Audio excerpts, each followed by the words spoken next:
We start out talking a lot about the FLSA and the provisions of the FLSA. Remember the FLSA, who knows if I'll be able to erase this, but.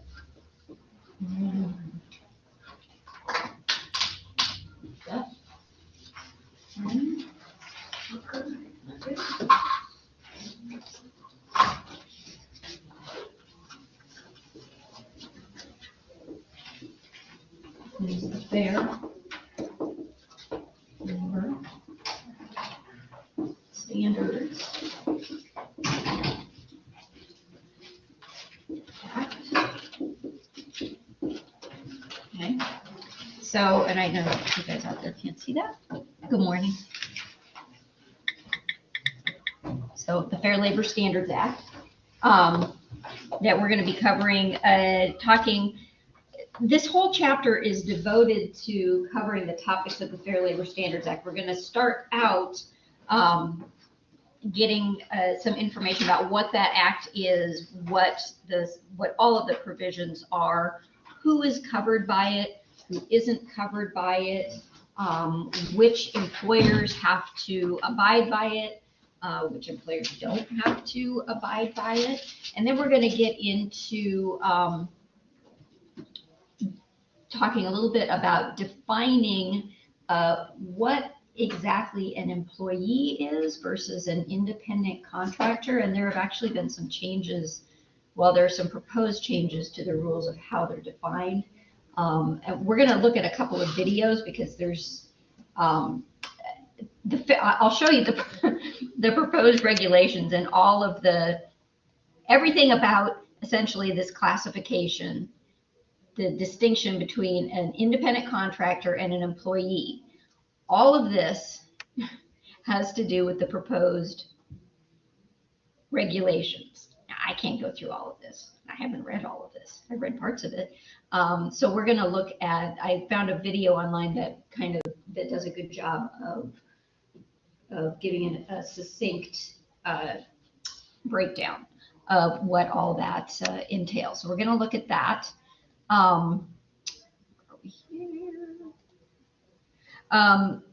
And then we're going to also talk about defining what hours worked are. So we kind of did a little bit of a preview, talked about that a little bit on Tuesday, but we're going to get into more details about defining what exactly are work hours, because those are the hours that an employee needs to be paid for, not paid for hours that they're not working. So we have to look at, well, what exactly does that mean? So those are the three topics today that I'm hoping to get through. I'm going to kind of jump around. I know we've got the PowerPoints from the chapter, but I also like to use this other PowerPoint, and I'll get it up here, that is from the Department of Labor. So get that over here. And well, let's do it this way. All right. So this is, like I said, this is from the Department of Labor. The Department of Labor is the federal agency that regulates the Fair Labor Standards Act. They enforce all of the rules surrounding the Fair Labor Standards Act, and they define all of the terms that we're going to be learning about as well. So it's the U.S. Department of Labor. Usually every state also has their own Department of Labor, but the U.S. Department of Labor oversees all of the workers in the U.S. So U.S. Department of Labor.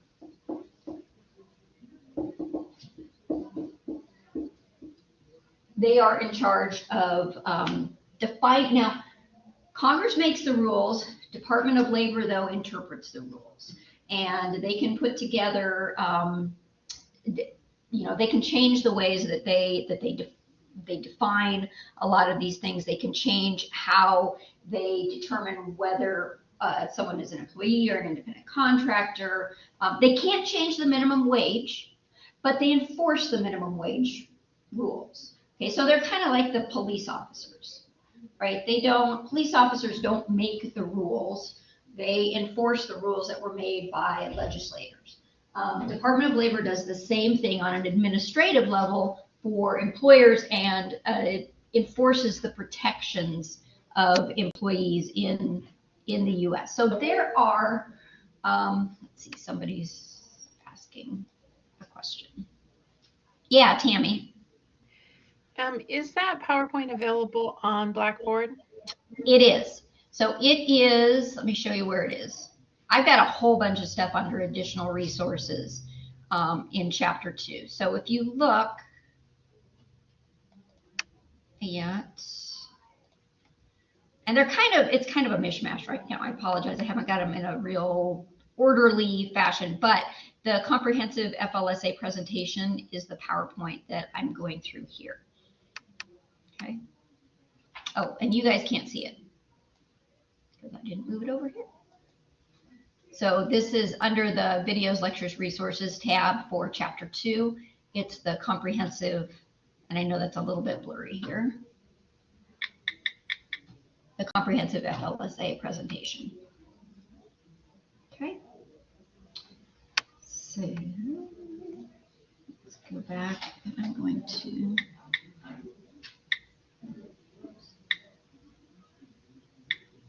make sure that they can see it too.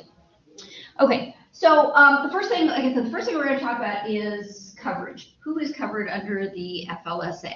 What employers have to abide by it? What employees are covered by the provisions of the FLSA as well? Because we don't, if they are not covered by the FLSA, then the rest of this doesn't really apply to them. Now, the vast majority of employers and employees in this country are protected by the FLSA.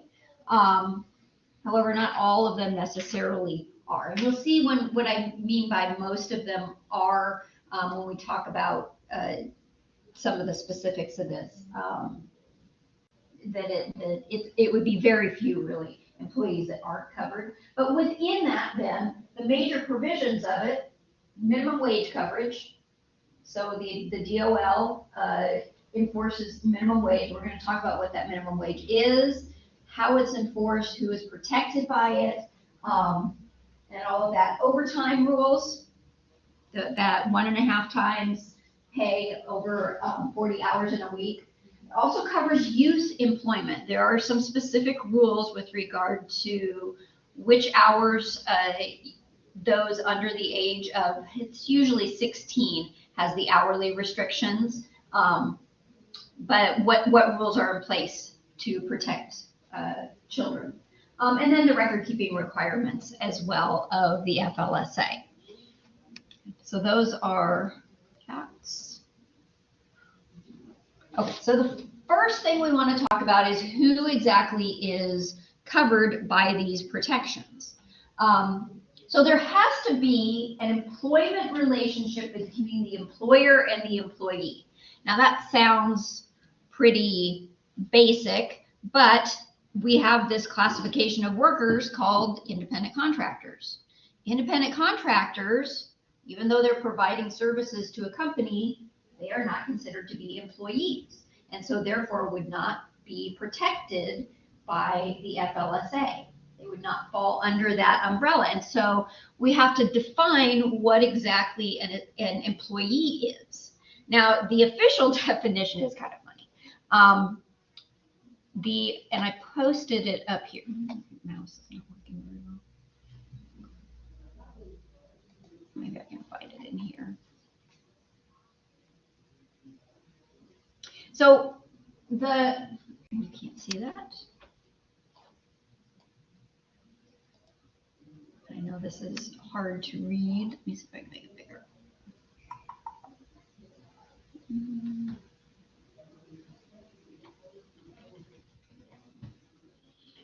So, ooh, way too big.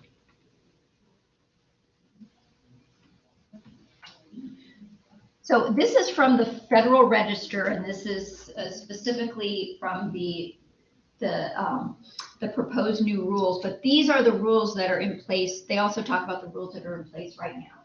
So determining whether an employment relationship exists under the FLSA begins with the Act's definitions. Although the FLSA does not define the term independent contractor, it contains expansive definitions of employer, employee, and employee. Employer is defined to include any person acting directly or indirectly in the interest of an employer in relationship to an employee. Now, that's kind of a weird definition, right? An employer is an employer. If there's an employee, is essentially what it's saying. Employee is defined as any individual employed by an employer. That sounds pretty basic as well, right? An employee is defined to include to suffer or permit to work. To suffer. Yeah, work is sometimes suffering. But so they're defining that this definition is really kind of confusing. So that's why we're going to go through some more specifics about it. So, all right. So there must be this employment relationship between an employer and an employee.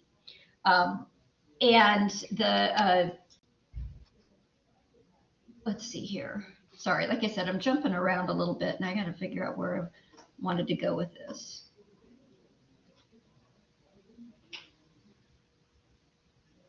Actually, I'm going to do this first. I'm going to switch up the order I was going to do this in. We're going to first talk about what an employee is and what an employer is, and then we're going to come back to which employers are required to abide by. And I can't get to this.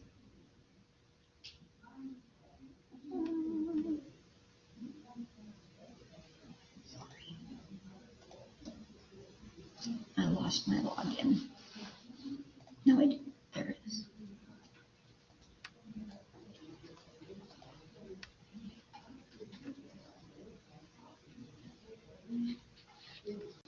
All right, so let's look at this definition of an employee. There's this relationship, this 6-factored relationship test that has just come out, and these are the proposed rules. This is in your PowerPoints. Sorry, no, this is a little disjointed.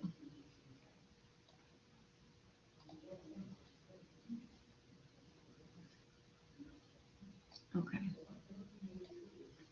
So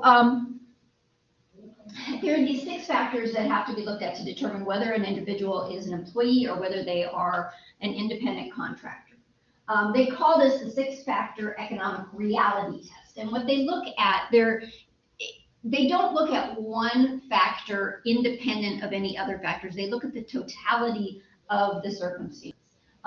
The nature and the degree of the employer's control. What they mean by that is, does the employer have the ability to control the work, where work is done, how work is done, when work is done by the worker? If they do have that control, chances are that individual is an employee as opposed to an independent contractor. Permanency of the worker's relationship with the employer. Is there an employment contract? Is it an ongoing relationship, or is there some sort of contract that has a definitive end? Like a contract saying, okay, Kathy, you're going to provide these bookkeeping services for us and here's, for the next year. That would sort of indicate an independent contractor relationship as opposed to employee, whereas an employee might be an ongoing relationship. Like it's gonna go on until we don't need your services anymore, or until the economic factors dictate that we lay you off, or until you decide to go somewhere else, right? So there's not like some definitive end. So again, in and of itself, that is not indicative of whether they're an independent contractor or an employee, but taken with all of the factors would determine whether or not they would look at everything all together. Means and instrumentalities of the work.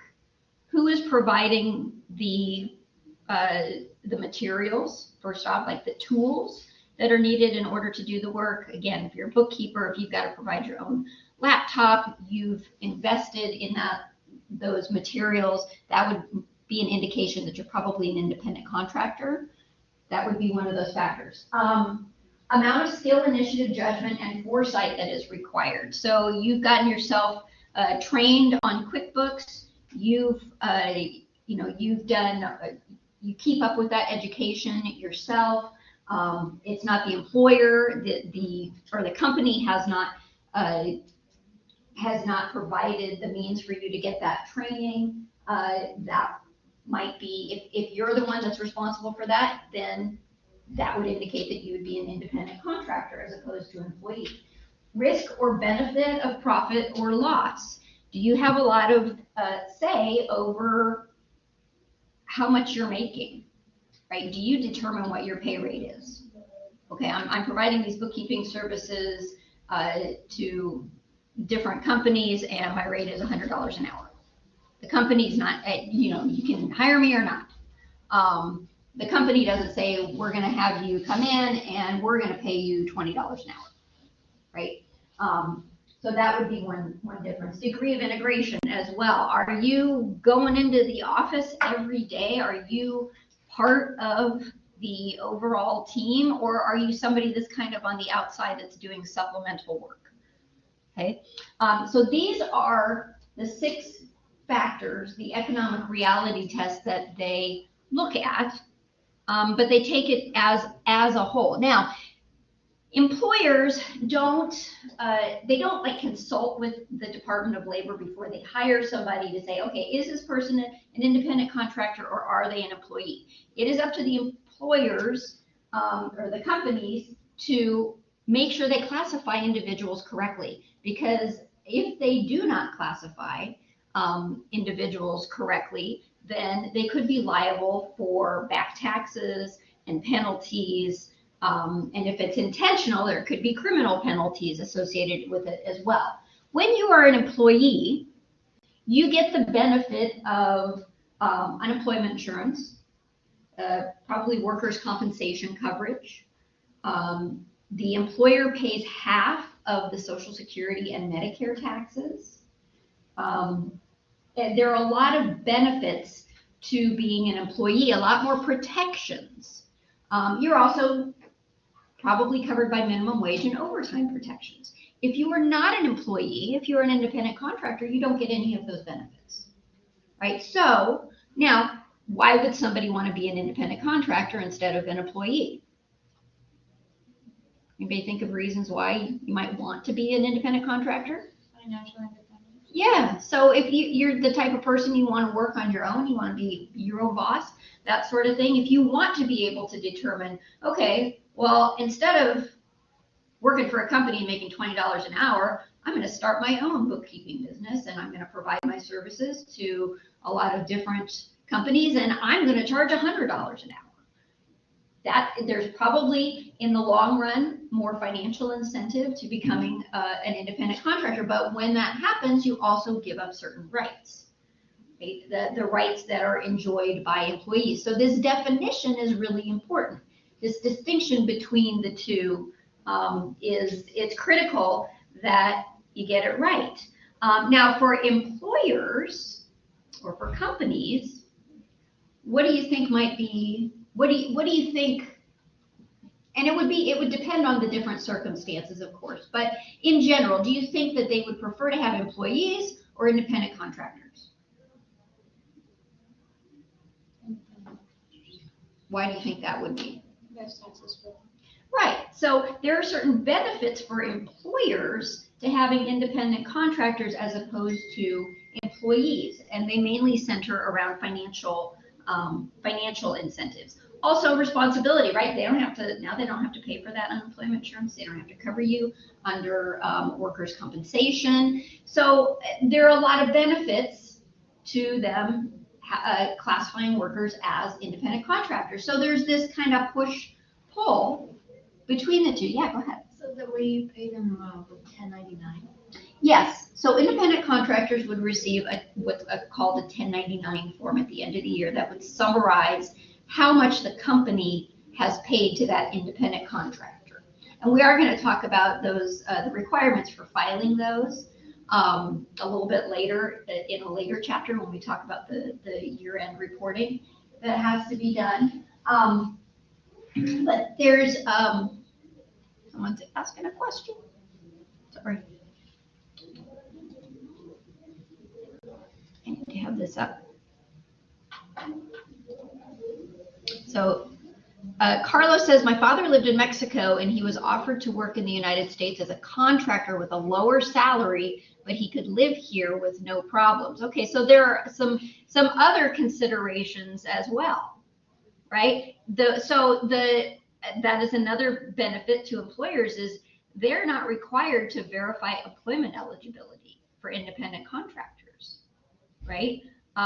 They don't have to fill out that I-9 form that we looked at in the first chapter. Now, they could still be held responsible for certain aspects of that, but it's a lot easier for them if they're not on the payroll, right? But like I said, all of these are taken into account, looked at as a whole, rather than one single factor. I'm sorry, I thought I turned this off.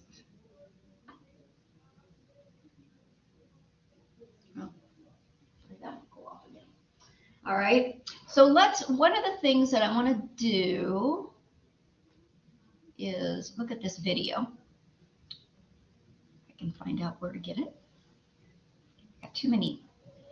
And as an average, how much do you pay in taxes as an independent contractor? Because like, if your employer is not running like the 50% of your Social Security and stuff, then you have to pay for it. Then you have to pay for it, right, as an independent contractor now, because you're seen as both the employer and the employee.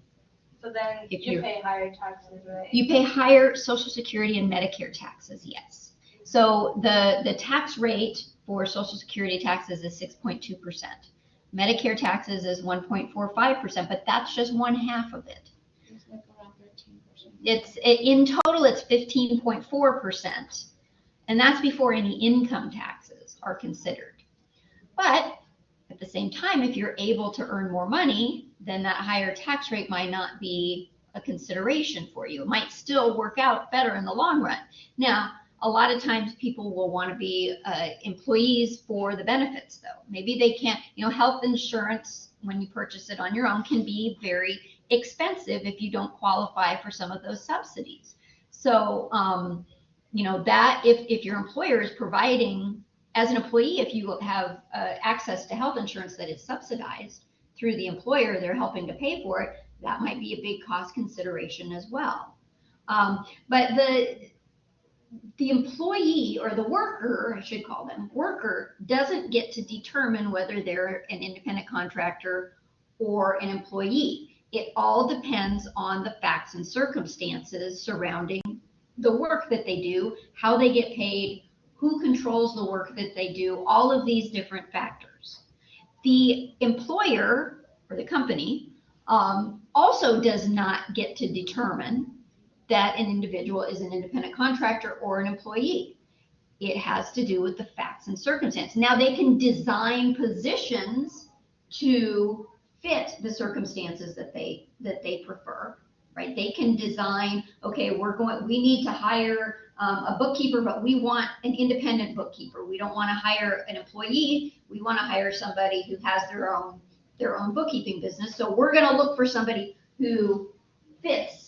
When we look at this 6-factor reality test here, somebody who fits the independent contractor definition, right? But it's after the fact, they can't just determine, okay, well, we're going to call you, Ben, we're going to call you an independent contractor, even though, for all intents and purposes, you're performing the work of an employee, right? So they can't just make that decision.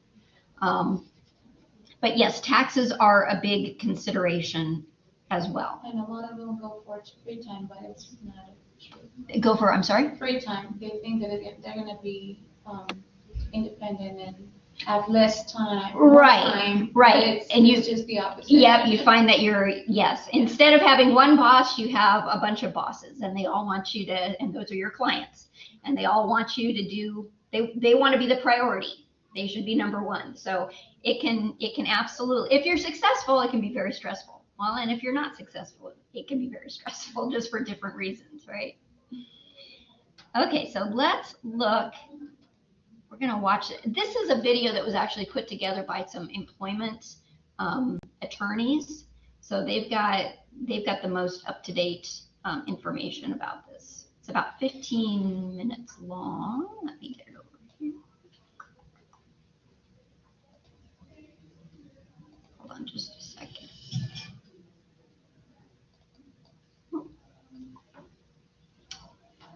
This is so weird how it does this. Okay, we'll go over here.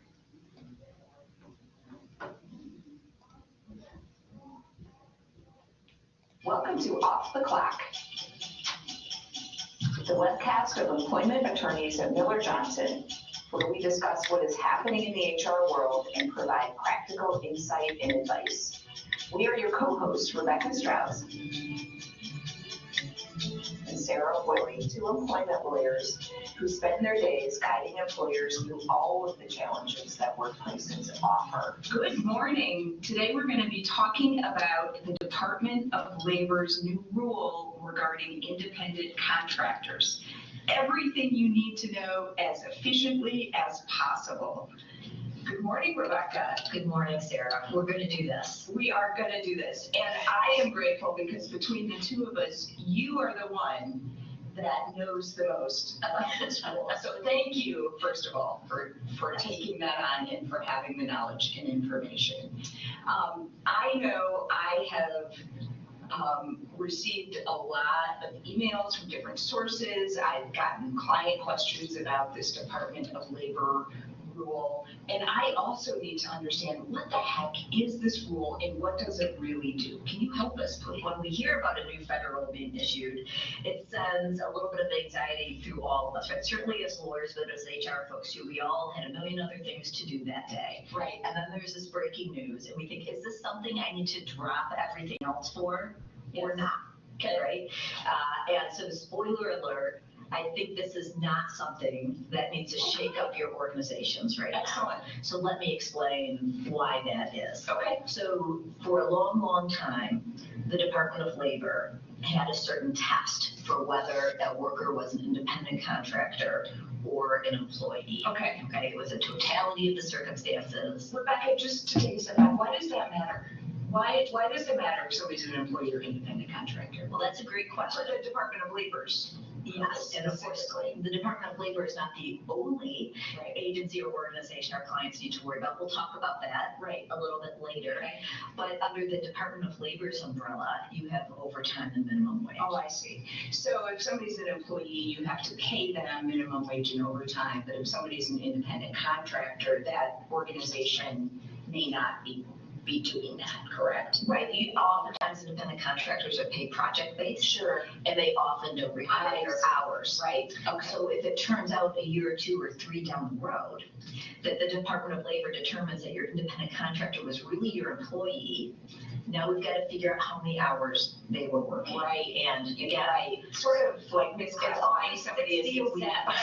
It's sort of like misclassifying somebody as exempt. It's when just you like should that. be exempt. okay, you got to figure out how much they were working every week. It's always exaggerated after the fact. You have no way to disprove it. Got it. Right, and so, and also minimum wage could be an issue. Okay. If they say they work 60 hours in a project, but you paid them $50, you might have minimum wage obligations too. So that's why the Department of Labor comes in, and if they do find there's back wages owed, either minimum wage or overtime, it's the back wages, and then they're automatically doubled, that's called liquidated damages, so automatically doubled. Okay. And then if it's a lawyer instead of the Department of Labor, that's coming after you on behalf of the plaintiff or the employee, independent contractor, they also get their fees. So if this is not a one-off, if this is a whole group I see. of folks who were allegedly misclassified, the dollars can add up pretty quick. I see. So that part of it matters. Okay, so that part of it matters. Yes. And then I interrupted, but you started to talk about this test, whatever the Department of Labor is doing now and why it's maybe not such an emergency. Right. Why and of course we like to cause anxiety. Sometimes, right, when people really need to change what they're doing, we like to be the first ones out there saying, everybody stop what you're doing, stop your handbook project, stop everything else, and look at this. But in my opinion, this is not one of those circumstances. So let's look at what the Department of Labor was doing before 2021. They had this totality of the circumstances test, and no one factor weighed more heavily than any other factor. How helpful. I know, right? That's literally what keeps us in business.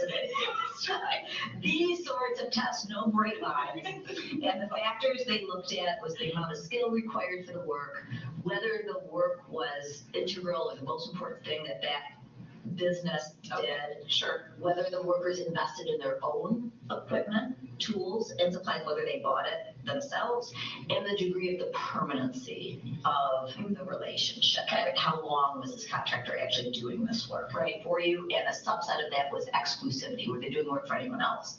Or are they only working for you for an extended period of time? So this was a DOL's test. Anyone and many people have talked to me about this over the years. These are the factors we would often test. In 2021, the DOL changed the rule. They changed the test. So in 2021, there was this new rule, and it said two factors were going to be most important: who had control over the work that the worker was doing, and opportunity for profit and loss. Who had that? Did the quote-unquote contractor have it or not? This test was widely viewed as making it much easier to classify workers as independent contractors. Right. So in these, there's certain workers where they're obviously independent contractors, right? Sure. They hire a painter. We here at Miller Johnson hired a painter to paint our offices. Clearly an independent contractor relationship. There are folks who are clearly employees. And then there's this gray area, right? So that test in 2021 for the gray area shifted it towards independent contractors. Okay. This new rule just takes us back to where we were. Oh, before 20. So if we vote. So if our listeners didn't know about the 2021 change, they can really not worry about this change because they didn't know the change happened. Correct.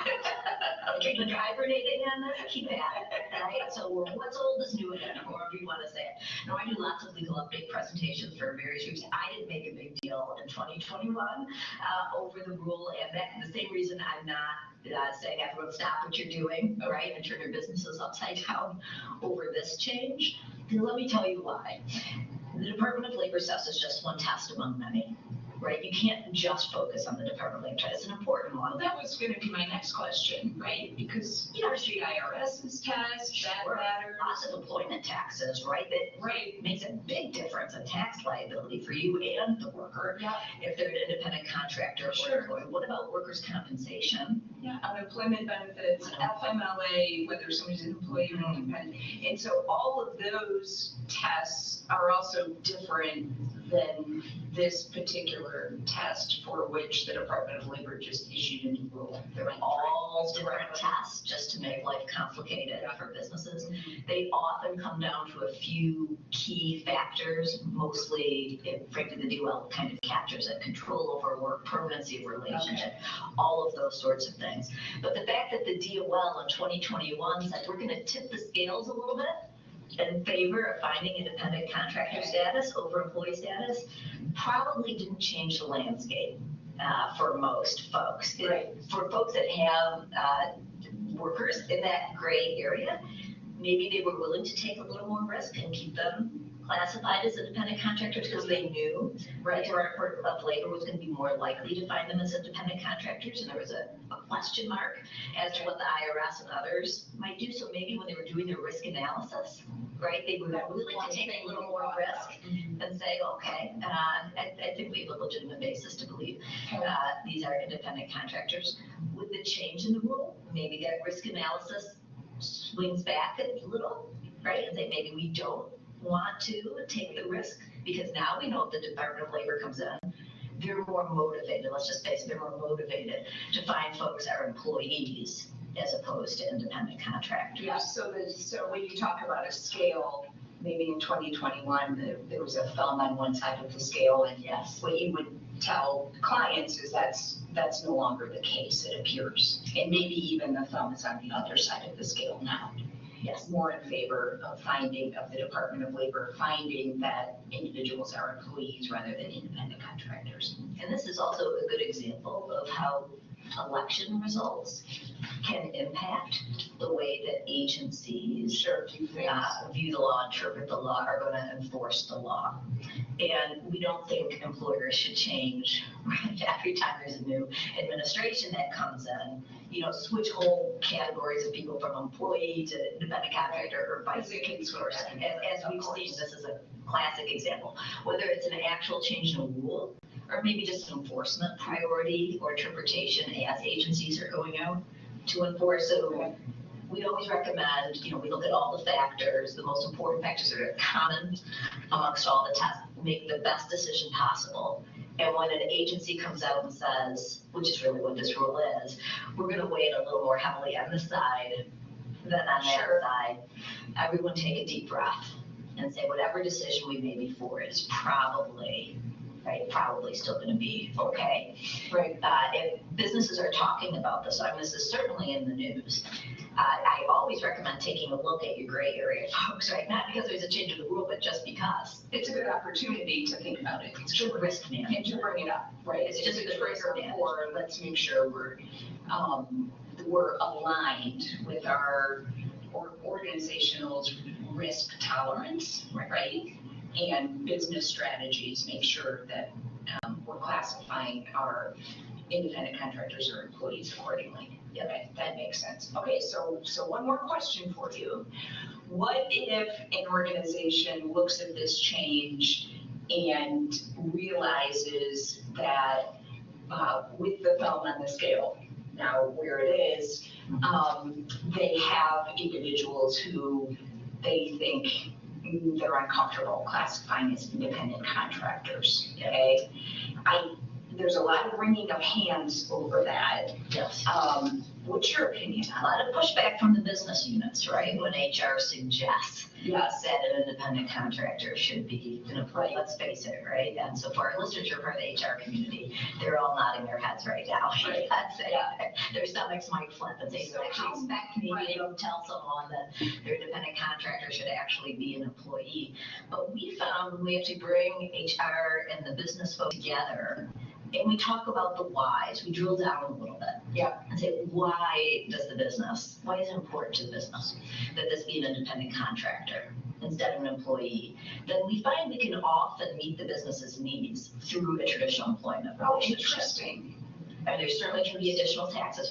We're not magicians here. Sure, doesn't solve the tax problem. We can't solve that problem, but we can solve problems like the two big ones that come up, I find, variability in hours, and then the permanency I was going to say, the relationship. permanency of the relationship, I hear a lot. Those are the two big reasons I hear a lot. So let's talk about permanency of the relationship first. So someone might say, the business might say, I don't know how long I'm going to need this person, or this role filled, or this group of people that we have, maybe one large order, right? And I don't know if another large order is coming in right after that, or whatever the case may be. Boy, that sounds like at-will employment to me, Rebecca. It does, doesn't it? And good communication at the front end. I mean, when it's a saying to that person, we need to be honest, this may not be a long-term role, right? We can expect to need you for 6 months, and we'll have to reevaluate as to whether we need you beyond that. I mean, you could get to the same place by just telling an employee that from the outset. I highly recommend that open communication. You're right, and if your employees are at will, and most are, right? Of course, we're not talking about union environments, but for at will employment relationships, you can terminate an employment relationship for any reason or no reason, so long as it's not an unlawful reason. The problems arise, the risk level arise when a termination is perceived as unfair for any number of reasons. That's when you and I tend to get involved. But if the person is told at the outset, right, this is based on a certain client project, this is based on a certain upswing in demand, whatever it is, now you've taken away that perceived unfairness when that time period passes. And you say, oh, guess what? Actually, we didn't get the next large order, so we are going to be reducing. And I think the exact same thing could be said of the scheduling issue that you mentioned, and I assume you mean, I don't know how frequently not just how long, but how frequently or when I'm going to need this person to work. We can handle that at the front end. So that's very helpful and good information for folks to have. It is, it's very, very common for folks not to come into a conversation assuming that's true. I'm not sure exactly why that is, but I've talked to many people over the years who do not think that can be part of a traditional employment relationship, where some weeks there might be 0 hours, right? And then the next week 2 or 60 or whatever it is, and then the next week 0. They assume that has to be an independent contractor relationship, but it's really not true. Well, thank you for your help and information on that. I know this has been very insightful for me as well. I appreciate it. You're welcome. We got folks in and out, right? We trying did. to be efficient and just what you absolutely need to know. That's exactly right. 4 folks. And Less today. 15 minutes. Did we do it? We did. Yes.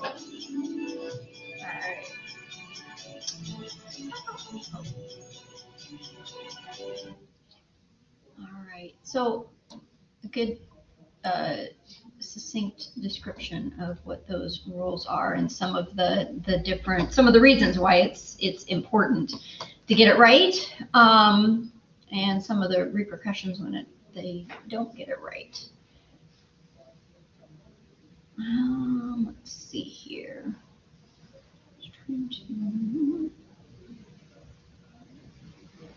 Yes, I've got one more video here I want you to look at. Okay.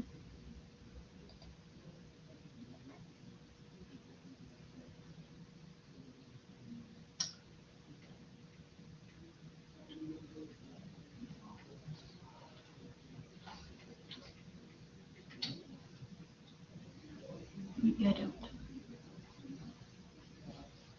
Okay, so it gives you an idea of some of the factors that are used to determine whether somebody is an employee,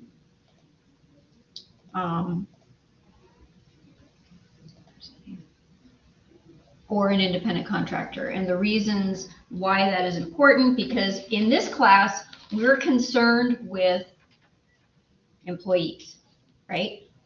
I mean, we, as a payroll professional, you're probably not going to have a whole lot of interaction with independent contractors. Usually they're not paid through payroll.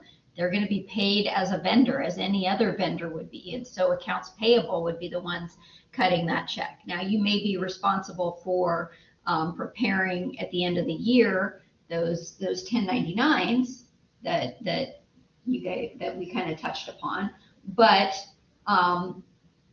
not going to be, they're not employees. So payroll pays employees. Okay. I want to make sure that these folks can see me out here. Just a sec. All right. So I'm going to scan out a little bit here.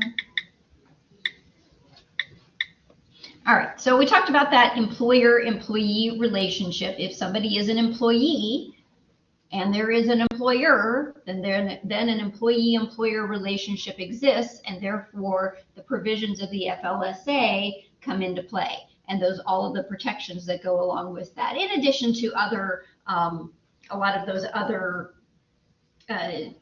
laws that we talked about in the first chapter. So I think they mentioned in the video the FMLA.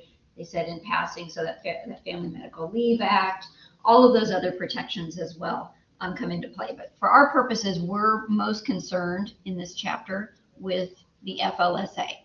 So assuming that an employee-employer relationship does exist, we also have to determine whether or not that in and of itself doesn't dictate that the employee is covered by the FLSA, or that the employer is mandated to recognize the FLSA for their employees. There are some other factors that also have to be looked at. Now,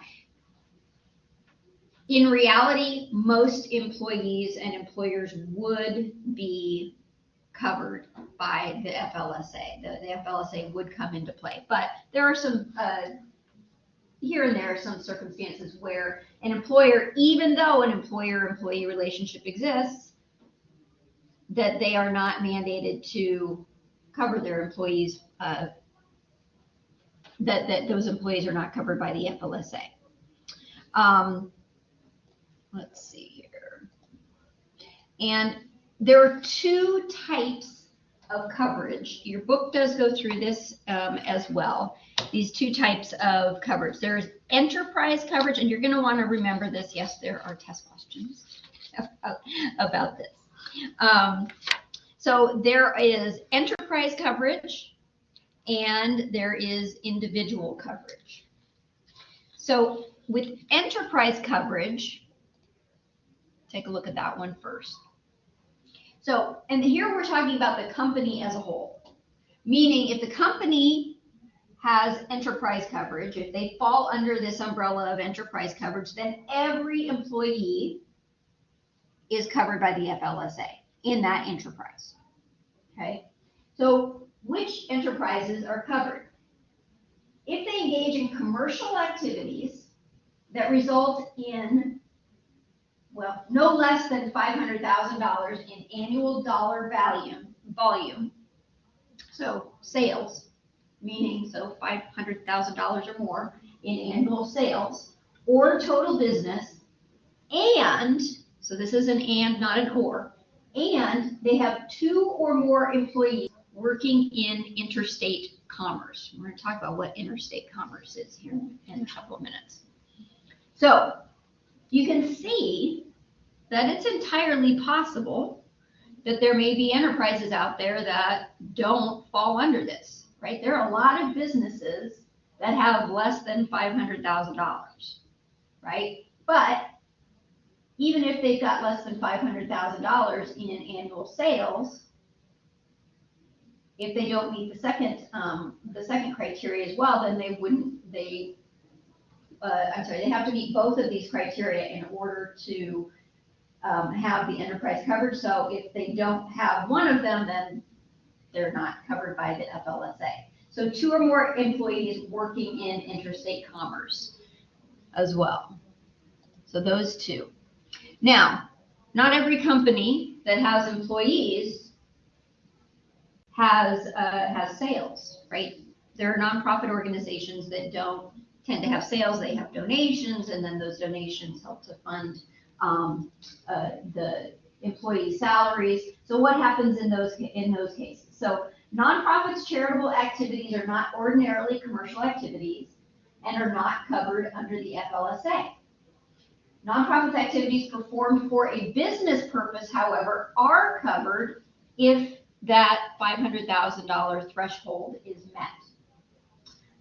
It includes only activities performed for a business purpose, does not include income from donations, membership fees, etc., used for charitable activities. So a lot of nonprofits will have a kind of a business subset as well. Oftentimes those business activities do help to fund some of these charitable activities, but in general, those that enterprise coverage is not part of a nonprofit organization.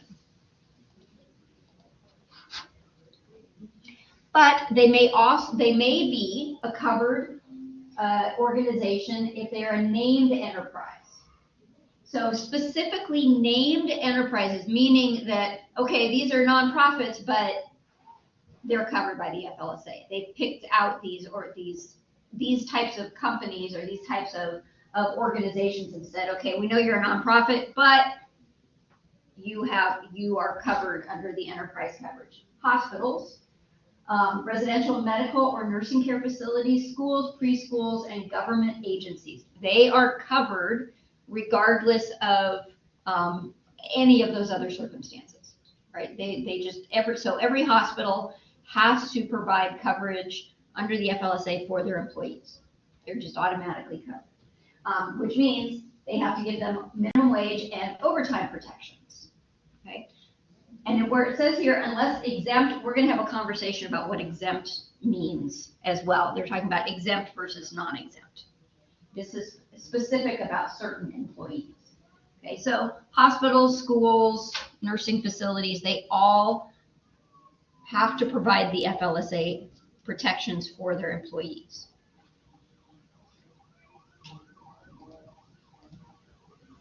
So we said there were two different types of coverage: enterprise coverage, individual coverage. Enterprise coverage, again, the entire enterprise. If it fits that definition, then every employee in that enterprise is covered by the protections of the FLSA. Now, if we have we can also have individual coverage, and this occurs when individuals who work within an organization that does not have enterprise coverage. Certain individuals, though, can fit the definition of employees who are entitled to that FLSA coverage. Okay, so for example, maybe you've got a small business that doesn't engage in the business itself doesn't engage in interstate commerce, and it has sales of less than $500,000. But you've got one employee that actually does fit the definition because of what their activities are. That means that employee themselves is covered by the FLSA and is afforded the minimum wage and overtime protections, but maybe other employees don't fit that definition, and so they're not covered under the FLSA. So you can have individual employees who are covered. So the employee's activities, not the establishments, determine the coverage. It applies on a work week basis. So if they in 1 week the activities determine that they are covered, the next week maybe they're not covered by the FLSA. So it can get a little bit dicey. All right, so which employees would be covered? Would be workers engaged in interstate commerce, the production of goods for interstate commerce, or an activity that is closely related and directly essential to such production. Now, you're going to see when we talk about what interstate commerce is, that it's pretty difficult in this day and age not to be engaged in interstate commerce. The definition is extremely broad, which essentially means most people are, for all intents and purposes, most people are actually covered. Most workers are covered by the FLSA. Domestic service, including home care. Again, this is an automatic coverage. Okay, so domestic service, think, I don't know that anybody has cooks in your house, but nannies, you ever watch Brady Bunch? Alice in the Brady Bunch, she's a domestic. She works only for the Bradys. She would fall under that category of individuals who would have individual coverage. Employees of nonprofits may also be covered individually. Okay, so what exactly is interstate commerce? Like I said, it's very broad. Making out-of-state phone calls or receiving out-of-state phone calls. So if you have a company and maybe they're just in Iowa, but you take orders, it's an online company. You take orders from customers all over the place. Illinois, California, New York. That's interstate commerce. So it's automatically interstate commerce. So phone calls. Receiving, sending interstate mail or electronic communications. Try having an email address and not communicating with somebody who is out of state. It just doesn't occur, right? Everything is interstate these days. Ordering, receiving goods from out-of-state suppliers. So again, your business is in Iowa, but you've got to order some paper to be shipped in, and it's coming from Chicago. There you go. You've engaged in interstate commerce. Handling credit card transactions for accounting or bookkeeping for such activities. So it is pretty difficult. I would challenge anybody to run a business and not engage in interstate commerce. It's virtually impossible, right? Especially in this day and age. So you can see why, I said it for all intents and purposes, almost everybody is covered by the FLSA. It would be very difficult not to be covered by the FLSA simply because of what interstate commerce means. And the reason interstate commerce is important is because that means that if there's activities between states, now the federal government is the agency that oversees all of that. It's not a particular state that's in charge of it. It's the federal government. And so once the federal government is in charge of that or oversees those activities, then these federal laws come into play, right? Rather than just individual state laws.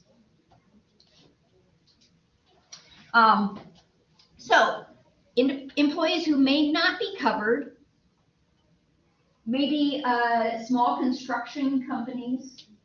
And I think they're thinking, if they just buy their equipment and tools and materials locally, then small construction companies, small independently owned retail or service businesses, little tiny mom and pop businesses. But again, I think it's very difficult. So the instances would be few and far between.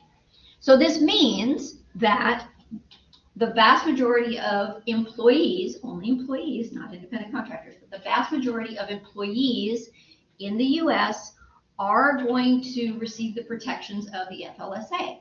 And remember, those protections are minimum wage protection, so they're entitled to minimum wage, overtime protections, child labor protections. Now, with regard to the child labor protections, there would be state laws that would then, if by chance the company or the individual wasn't covered by the FLSA, there would still be state laws in place that would protect the labor of children. Right? So let's see here. We're gonna skip over that for right now.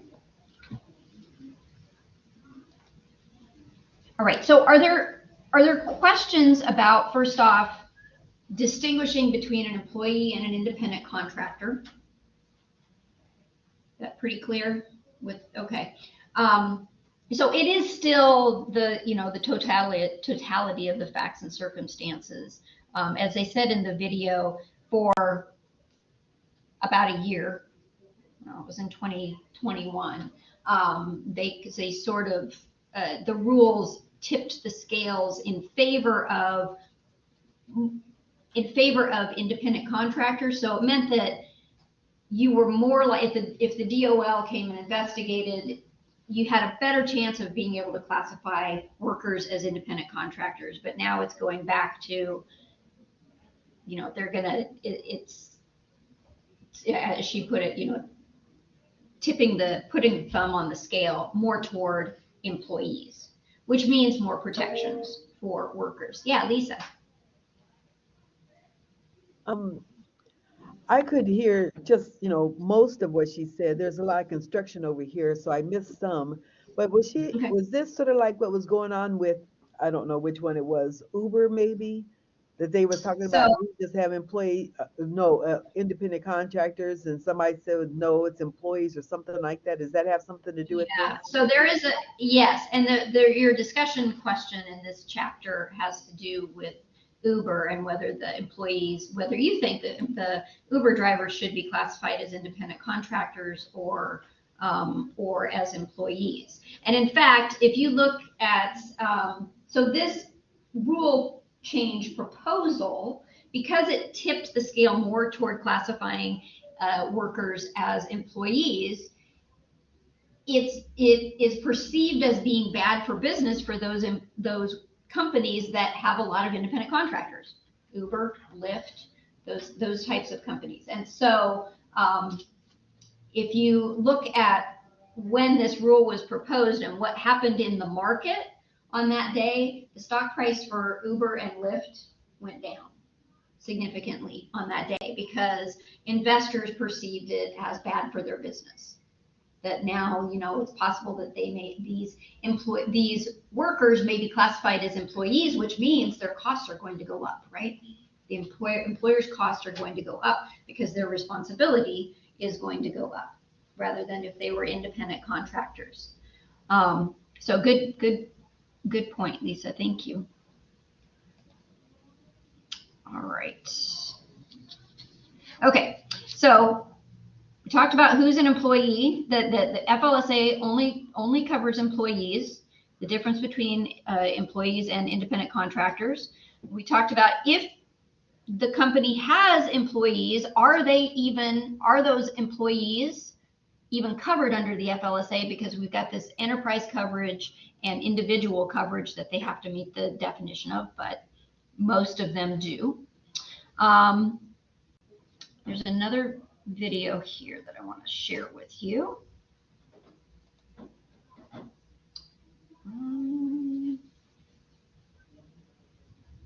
All right, so and these are videos from the Department of Labor.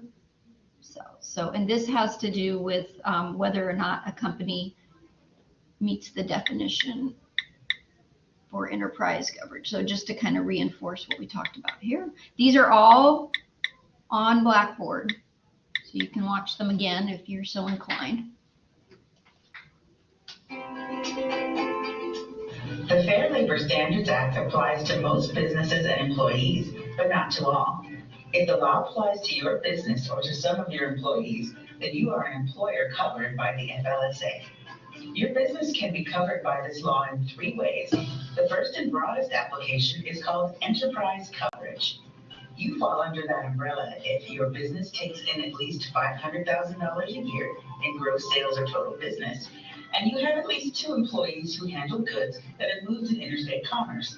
As long as you have 2 employees, the second requirement is essentially always met because it includes use of anything that was made out of state.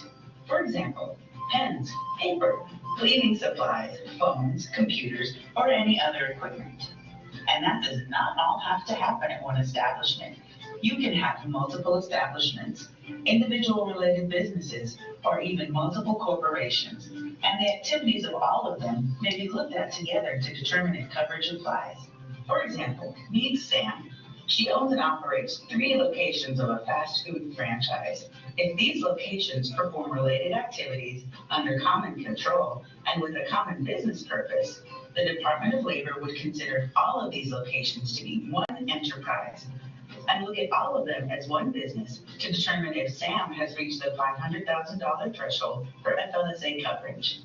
This would be the case even if Sam set up the businesses under separate legal names or even with separate tax ID numbers.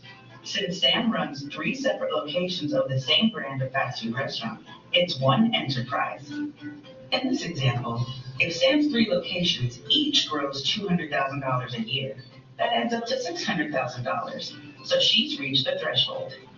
Her business and employees are covered. The law applies to every worker at all of Sam's locations, unless an exception specific to certain employees applies. If enterprise coverage applies, everyone who works for your business is subject to the requirements of the FLSA. There are special exclusions that apply to some types of workers, but most employees who work for most covered enterprises have to be paid minimum wage and overtime, as the FLSA requires. The second type of coverage is called individual coverage, which applies when some of an employee's job duties involve her in interstate commerce, meaning business or work that crosses state lines. This can apply even if the employee doesn't work for an employer like Sam that is a covered enterprise. Individual coverage can be based on tasks as simple as making phone calls across state lines, sending emails that go out of state, processing credit card transactions, or traveling to other states for work. It is possible for some workers in a business to be covered based on individual coverage, while others are not. Individually covered employees who don't fall under any exception are subject to the law's minimum wage and overtime protections. So even if your business grosses less than $500,000 per year, if you have an employee who, for example, regularly orders products from out of state to be shipped to your office, that employee is individually covered by the FLSA. Anyone who is employed in domestic service, that is household work in people's homes, is also considered to be doing covered work. This includes maids, nannies, and home care workers. The third type of coverage is called named enterprise coverage. A named enterprise is a business that is covered because it's one of the businesses or occupations the FLSA specifically lists as covered, regardless of its size. These named enterprises are hospitals and other residential care facilities, schools, including preschools, elementary and secondary schools, and colleges and universities, and government agencies. The important part to remember is if your business is covered or some of your employees do covered work, the FLSA's provisions apply. These include paying workers at least the federal minimum wage, paying workers overtime if they work more than 40 hours in a work week, keeping all payroll records required by the law, and abiding by the law's restrictions on work by children. When employers fail to recognize that their business is covered by the FLSA, it can lead to minimum wage, overtime, record keeping, and/or child labor violations. Those violations can result in back wage liability, additional damages due to the employees involved, and even financial penalties to the employer. If you have questions about coverage or other wage and hour topics, please visit our website, dol.gov/WHD, or call us at 866-487-9243 for All right. more information. So can I help reinforce all of that? All right. So last thing I want to talk about today, we talked about what the FLSA covers. We discussed who is covered under it. You have to be an employee, and that economic reality test. Talked about enterprise versus individual coverage as well. Now I want to kind of start to discuss hours worked. All right.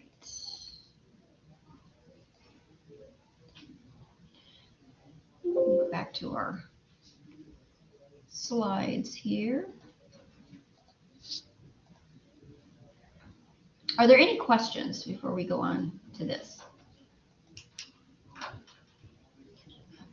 Yeah. Are all nonprofits organizations are tax exempt?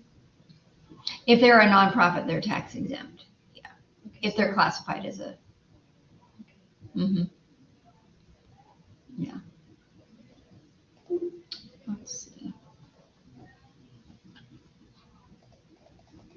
Some of the things, so we can look at this too. So a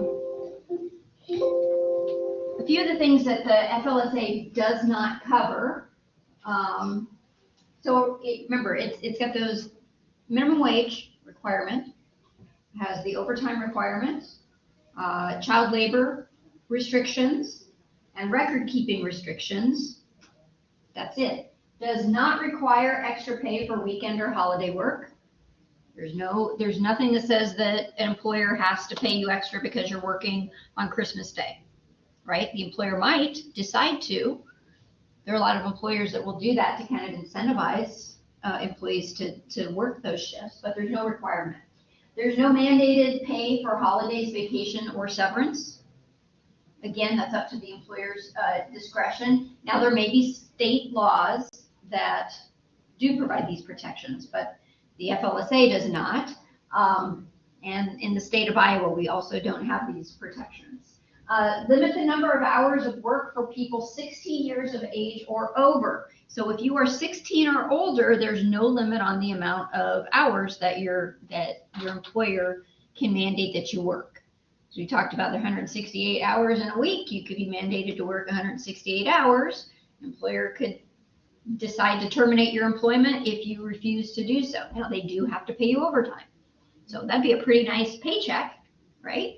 Because any hours over 40, so 128 hours of overtime would be paid. And that applies to people who are 16 and older. Under 16, there are restrictions on how much children can work, and that's where the child labor restrictions come in. There's no requirement that you get holidays off. You could be made to work Christmas for no extra money, right? Or New Year's Day. There's nothing that says that they can't do that now. Most, a lot of employers do, though, offer holidays off to incentivize those employees. Vacation time and sick leave, no requirement. Paid time off as well, PTO, which usually PTO will encompass at least, vacation and sick leave, kind of wrap it up into one. That as well is not mandatory. So just a few things that are not included. Again, some states may provide protections. Let's see.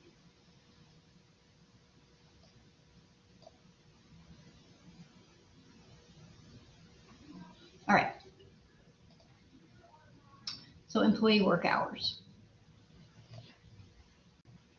So what exactly is work, and what do you get paid for, and what isn't work? So therefore you don't get paid for.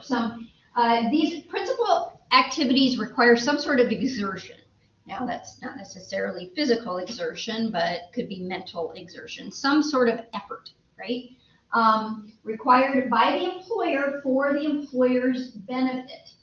So, and that's key. If it's something that the employer requires you to do for their benefit. So you come into work in the morning and you start answering emails, even if it's before your shift starts, that is work.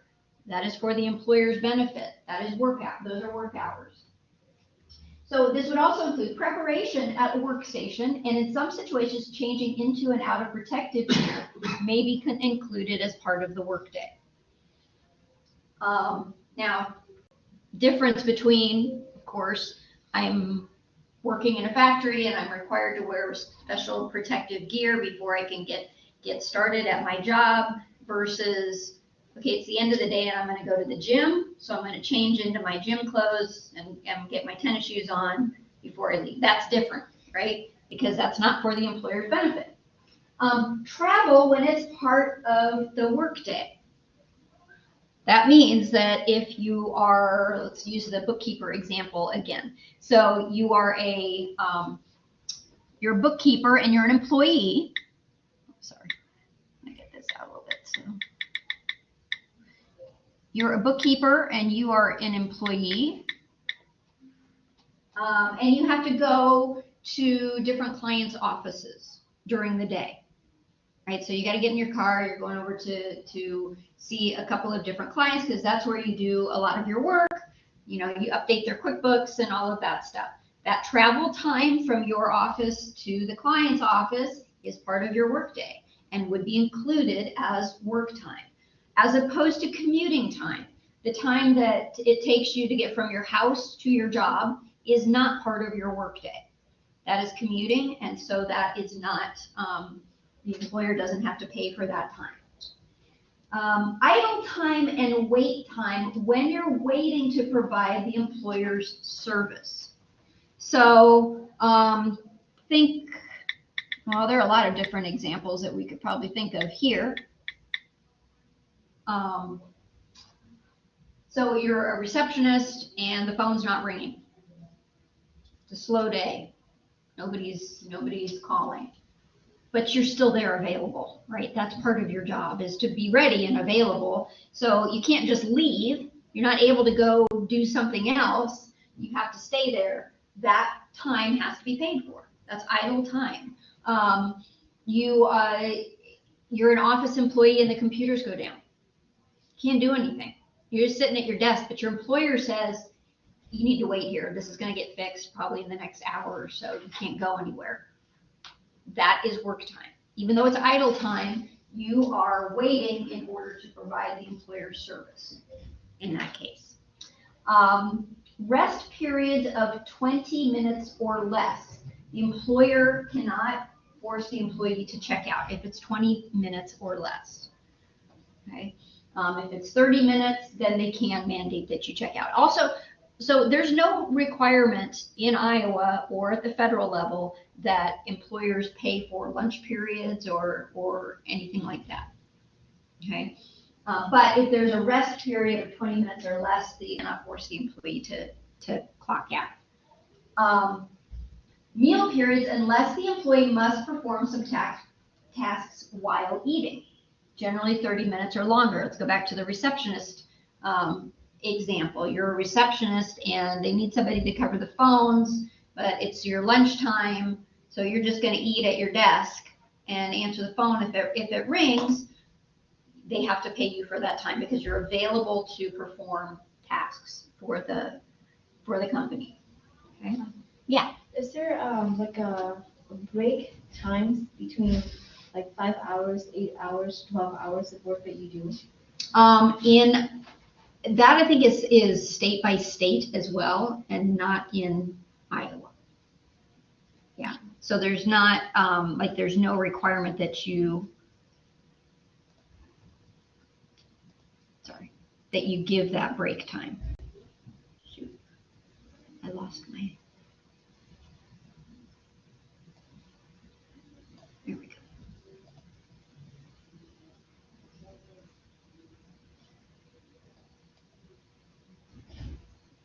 Also includes, so work at home as well counts.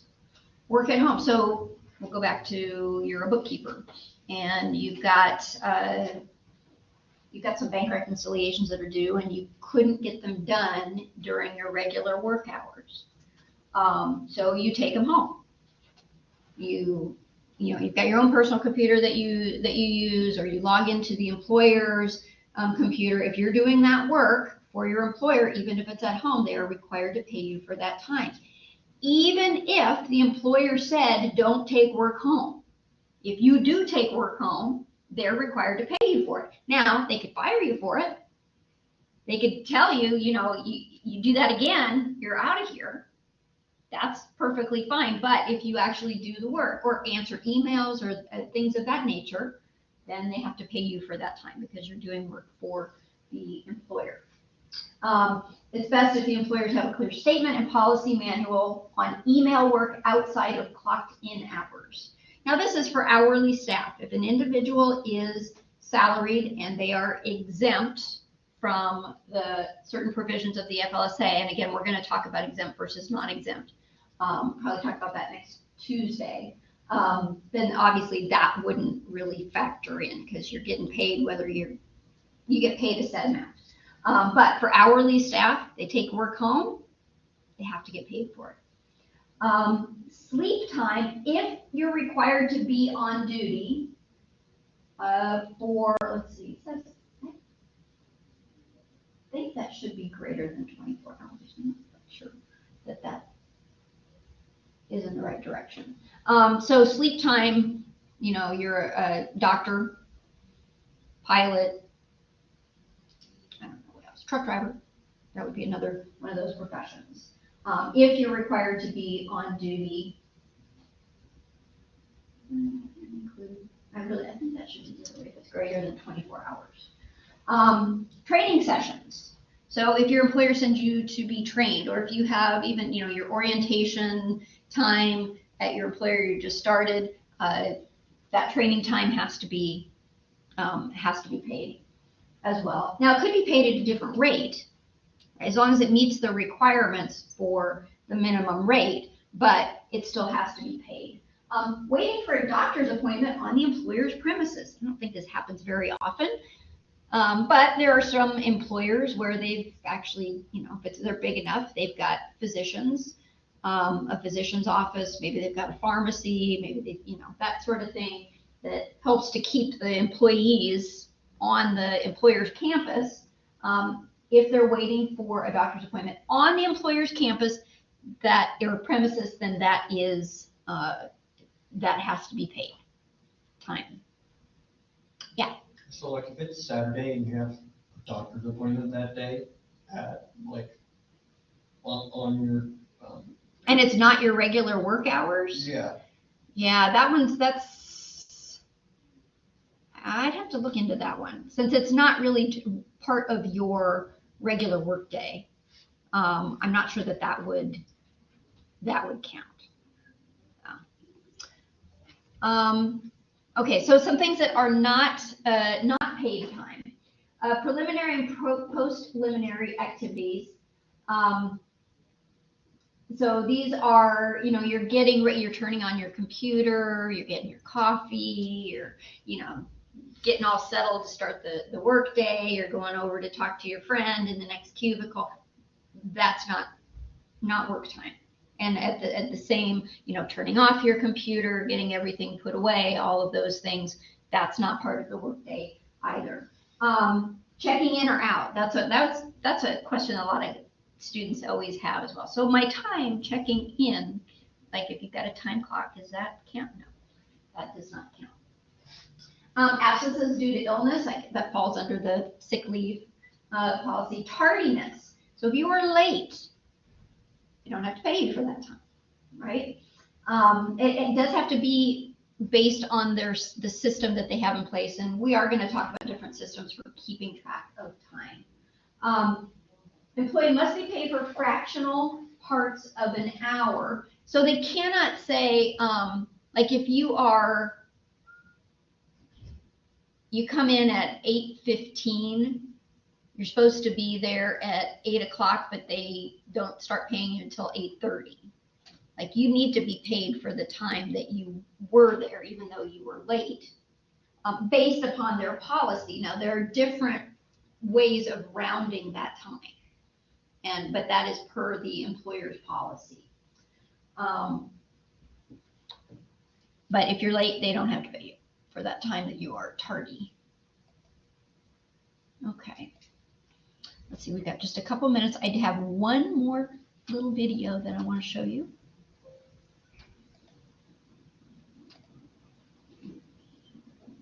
And I think we've got, do I have to pay for that time? Yes, 4 minutes. We can do this.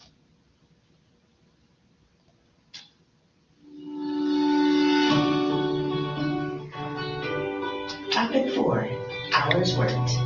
Do I have to pay for that time? Where it applies, the Fair Labor Standards Act requires employers like Sam to pay their employees at least the federal minimum wage for all the hours that they work. The law includes some very specific rules about what counts as work time.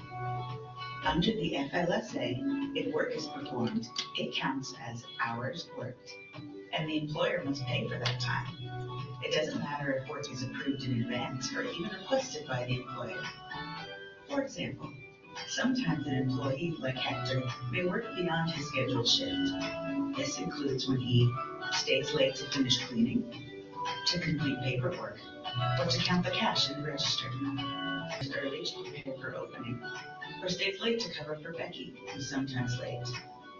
Work performed before a scheduled shift, after a scheduled shift, or at any other time, even if the employee isn't punched in or even scheduled to be working, counts as work time and must be paid for. Whatever the circumstances that led to the work being done, it's Sam's obligation as the employer to keep track of the time her employees are actually working and pay them for all of that time.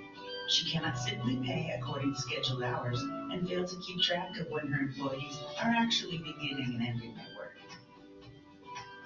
If Hector participates in required training, Sam must record and pay for that time as well. In order for time spent in training not to count as hours worked, it must be outside of normal working hours, must be voluntary, cannot be related to the employee's job, and no other productive work can be performed during that time. If the training doesn't meet all of these tests, Hector has to be paid. For example, required online training completed either while at work or at the employee's home is work time. Employers like Sam often have questions about whether they need to pay their workers for time spent on their breaks. There are generally two kinds of breaks: short rest periods, usually 20 minutes or less, and bona fide meal periods, which are typically 30 minutes or more. Because short breaks improve productivity and are for the benefit of the employer, this time counts as hours worked and must be paid for. If Sam's employee Becky takes a bona fide meal period and performs no work for 30 minutes or more, then she doesn't have to be paid for that time. But during this time, Becky must be completely relieved of her job duties and must not perform any work-related tasks like answering calls at her desk or answering emails while she eats lunch. If a worker's meal period is interrupted with those tasks, that time becomes work time, and the employer must pay. The FLSA doesn't require SAM to provide breaks for her employees. State laws, though, may include break requirements after a certain length of a shift, or they may require a day off after a certain number of days on duty. Please visit our website for more information on the laws in individual states. When travel time counts as work time is another question employers frequently ask. The time Becky spends commuting from home to work before she starts working and back again at the end of the workday is not time that her employer needs to pay for or record. But when she travels from job site to job site during the workday, that's work time. And if she has to report to a meeting place, such as the employer's place of business in the morning, then head out to the first work site of the day, time spent in travel to that first work site is hours worked. Similarly, if she must head back to the employer's premises from the last work site of the day, that time must also be paid. When employers fail to recognize, record, or otherwise count all of an employee's hours worked, those unpaid hours often lead to minimum wage and/or overtime violations. Those violations can result in back wage liability, additional damages due to the employees involved, and even financial penalties to the employer. If you have questions about what counts as hours worked, please visit our website, dol.gov/WHD, or call us. All right, so thank you again, just to kind of reinforce what we talked about there. And that specifically answered your question about mandated break times. It's a state by state basis. Iowa does not have mandated break times. But if there is a break time of 20 minutes or less, it has to be paid, according to the Department of Labor. All right, any questions? All right, sounds good. We will start talking about minimum wage. Oh, we're going to talk as well about exempt versus non-exempt when we discuss minimum wage. So we'll probably next Tuesday talk about minimum wage, maybe start getting into overtime. We'll start doing some calculations as well. Yeah. Okay, yeah, I know. I get it. All right, any questions out there in virtual land?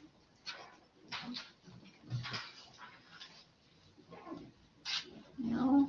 I have one question. Yeah. In regards to the sick, like when you're sick, let's say